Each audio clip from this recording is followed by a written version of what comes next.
Assalamualaikum warahmatullahi wabarakatuh. Nama saya Ahmad Habibi Aliansa, Fakultas Ekonomi dan Bisnis, Prodi Manajemen. Jakarta bermula dari pelabuhan kecil di estuari Sungai Ciliwung sekitar 500 tahun yang lalu. Lambat laun, pelabuhan kecil ini bertransformasi menjadi pusat perdagangan internasional yang mempertemukan ragam bangsa di dunia. Pada abad ke-16, kala itu Jakarta marak disebut sebagai Sunda Kelapa, yang merupakan pelabuhan utama Kerajaan Sunda. Kemudian, pada tanggal 22 Juni 1527, Pangeran Fathahillah mengganti nama Sunda Kelapa menjadi Jayakarta, dan tanggal tersebut hingga kini diperingati sebagai HUT Kota Jakarta.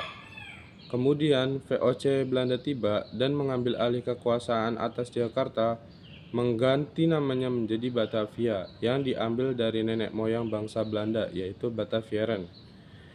Kemudian, akibat Perang Dunia Kedua pada tahun 1942 sampai 1945, Batavia berganti nama menjadi Jakarta atau Jakarta Tokubesushi.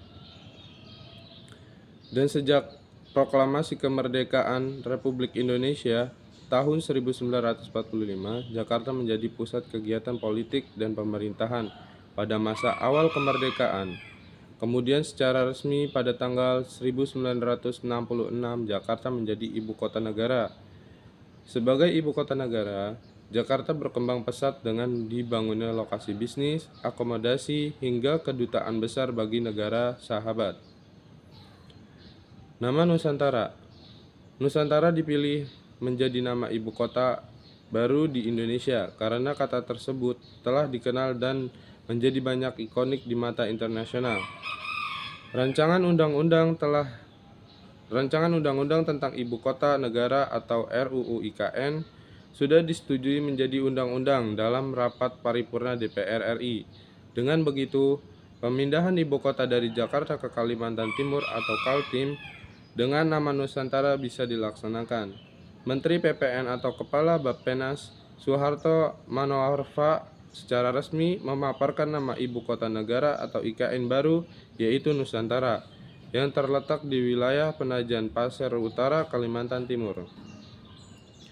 Proses pembangunan ibu kota baru rencananya akan berlangsung sampai pada tahun 2045. Tahapan pembangunan ibu kota baru dilakukan pada tahun 2020 sampai 2024, yakni membangun infrastruktur utama seperti Istana Kepresidenan, gedung MPR, DPR, dan perumahan di area utama IKN. Kemudian pemindahan ASN atau PNS tahap awal seperti TNI, Polri, dan MPR. Kelebihan ibu kota Jakarta adalah ibu kota yang banyak menyimpan peristiwa-peristiwa bersejarah dan bangunan-bangunan bersejarah, serta kekurangan ibu kota Jakarta adalah dengan bertambahnya populasi di Jakarta akibat banyaknya perantau yang di luar Jakarta. Kelebihan ibu kota Nusantara adalah sebagai ibu kota yang didesain sebagai ibu kota modern, dan pindahnya ibu kota di Kalimantan adalah suatu tindakan yang bagus agar tidak kesenjangan populasi di Pulau Jawa. Kekurangan ibu kota Nusantara adalah membutuhkan proses yang lama untuk menjadi ibu kota modern. Sekian, terima kasih. Wassalamualaikum warahmatullahi wabarakatuh.